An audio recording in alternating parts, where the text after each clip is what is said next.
Hey guys, how are you doing today? I hope you are doing wonderfully, amazing, and fantastic.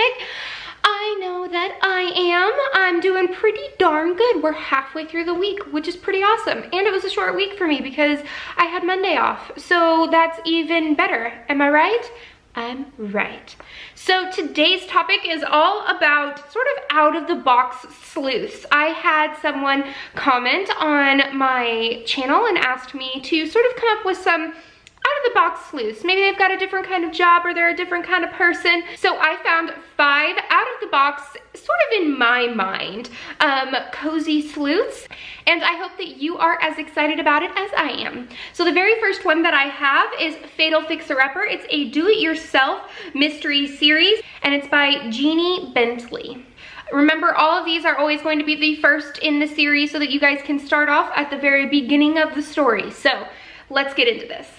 So the reason why I chose this is that the main character is a designer as well as a sort of like DIYer, do-it-yourselfer. So she is, which I thought was a little bit different because there's not a lot of women who are doing the construction. I mean, there is Fix It Upper by Kate Carlisle, but I thought that this was another interesting twist. So this is all about Avery Baker. She is given her aunts who just recently passed away her cottage, and it seems like someone is offering to buy the place as it is, and Avery's really excited about it because she thought that this was going to be like a lot of hard work. However, she finds that the house is worth a lot more than what she thought if she just puts a little bit of her own elbow grease into it. So she decides that she's going to keep the house and do the renovations herself. She has help with the hunky handyman Derek Ellis, and she starts, you know, doing the ABCs of DIY, starting from the top and working her way down.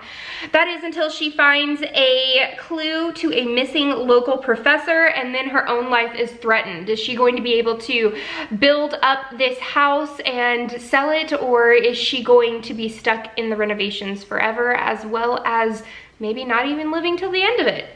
It could be really, really interesting. So I thought that it looked cute, and I was all over Kate Carlisle's Fix It Upper series, and so I think that this will be just as good. The second book that I have is Hazardous Duty. Sorry, I'm a child. So Hazardous Duty, it's the Squeaky Clean Mystery series by Christy Barrett. So I picked this one because I thought it was really interesting. The main character, Gabby St. Clair, has dropped out of school when she was trying to finish her degree in forensic science, which I think is really, really cool. And instead, she does the next best thing. She starts a business that is a crime scene cleaning business. And everything's going the way that she wants until she finds a murder weapon that the police overlooked. And she realizes that the wrong person is in jail for the crime. But the owner of the murder weapon is not too keen on her turning in the murder weapon, and so it might be Gabby's last crime scene to ever clean up. She gets the help from her neighbor, Riley Thomas, while she plays detective, but we're not quite sure. Is she gonna make it until the end? Is she gonna have another crime scene to clean up? Maybe her own?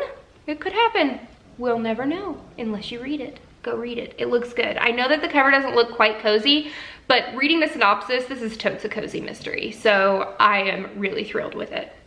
Book number 3 is from the same author as book number 2. This is called Pounced, the Sierra Files, and it's written by Christy Barrett as well. So the main character in this series is animal rights activist Sierra Nakamura. I just thought that that was a really interesting career as an animal rights activist, and it seems like she is, she doesn't expect to stumble upon a dead body of a coworker while she's out filming a project, and she sort of figures out some clues, and the murderer has decided that they are going to threaten her cats, Sierra's cats, to try and get the information from her. She, of course, as an animal rights activist, is in complete and utter shock that someone would want to hurt her cats, and she is sort of stuck in the middle. Her cats are sort of also getting in between her and her boyfriend, which I think is sort of a stupid thing. Like, I don't know, that was in the synopsis and I thought that was kind of stupid. But I think that her being an animal rights activist and sort of seeing the mind of someone that is not necessarily like automatically a sleuth, I think that that's really, really interesting. So that is Pounced, The Sierra Files, book 1. Book number 4 is something that I'm actually really interested in. It's called The Missing Ink. It's a tattoo shop mystery series.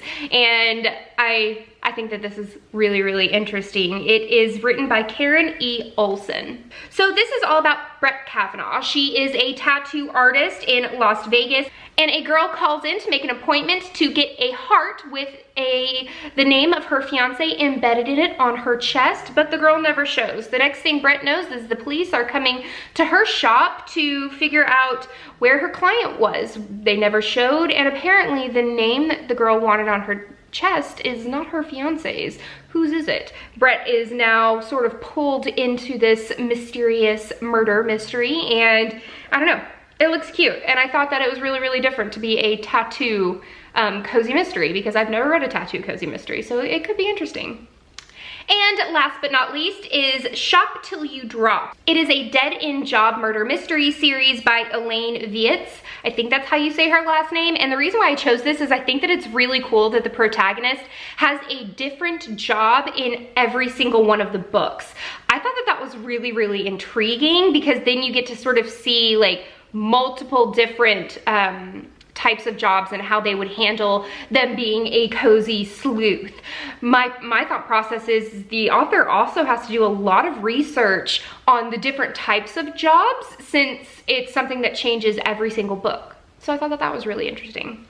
So the main character is Helen Hawthorne. She had a high finance job and a beautiful home, and then a good for nothing husband who she caught cheating on her with the neighbor. She decides that she's going to divorce her husband, but for some reason the judge picks his side and asks her to pay all of the alimony and everything like that. Well, it was either pay or not pay, and she chose that she was not gonna pay and that she was gonna go run for it. So instead of paying the court and her cheating, slimy ex-husband, she is now in Fort Lauderdale, and she is a lowly sales clerk at a high fashion boutique. But it seems like keeping out of trouble is a little bit hard for her when she finds that her manager is stealing from the shop as well as selling drugs to clients. She is sort of in a moral dilemma. Should she tell on this person? Should she not? But it sort of gets taken out of her hands when her manager goes on a vacation, and yet her body is found in the ocean. And it seems like Helen is going to try and figure out what happened to her manager, because there is a sweet, sweet reward for anyone who does. But is she going to be able to keep her name out of the limelight and, you know, stay ahead of her past? Is her new life sort of, I don't know, down the drains? We're not quite sure, but it looks really, really cute. Again, I love the idea that in every single one of the books, she has a different career and a different job. I just think that that makes it really, really interesting. So what are some amazing cozies that you've read that maybe the sleuth is a little bit different? Maybe they have a different ethnicity, religion, or maybe they have a different type of job? Let me know down below. Of course, I would love to know more cozies to, you know, put in my ever-growing TBR. Please give this video a thumbs up and subscribe if you haven't already. And until next time, guys, happy reading. Bye.